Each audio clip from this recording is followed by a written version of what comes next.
Voaporofony avy ao amin'ny ministerany antitany alarobia faharoa amby roapolo ny volana novambra ataona 17 fa tsy manana viza na ilay taratasy fahazahoan-dalana miditra eto Madagasikara ireo teratany sinoa miisa roa izay tratehaky ny mpitandro ny filaminana avy ao amin'ny zandarmarim-pirenena any Maivatanana aty amin'ny herinandro lasa teo iny. Anisy ny fangatahana fanadihadiana nataon'ny zandarmaria tany anivon'ity ministera ity dia izao ny valo omaly izao. Raha tsy ahivina dia tratehaky ny ampitandro ny filaminana tao Maivatanana ireto teratany sinoa miisa roa ireto.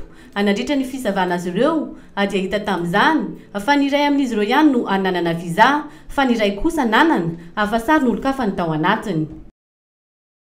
Brigade police de la route eto Maivatanana misy sinoa anankiroa zay miditra eto amintsika.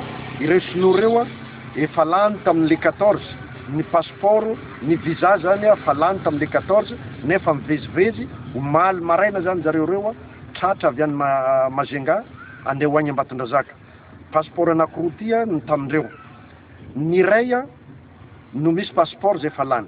Ny iray mitondra passeport na sinoa hafa izay namany agny io zany no asevina ty ary passeport nasehony io efa lany koa.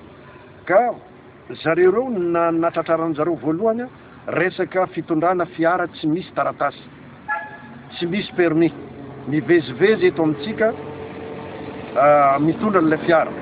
Fa lavalava le lalana zany andehanandreo eto izy voatratra, tsisy permis zany andreo. Rehefa nisavaina passeport fa visa fa lany andro zany amindreo. Ka voatery tsy maintsy nandray andraikitra zany tsika.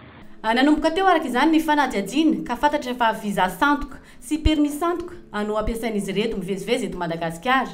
Efa nampijirina ponja avonjimaika moa izy roa lahy reto amin'izao fotoana izao miandry ny fitsarana azy sady miambitombo hatrany ny heloka any anjehana azy ireo.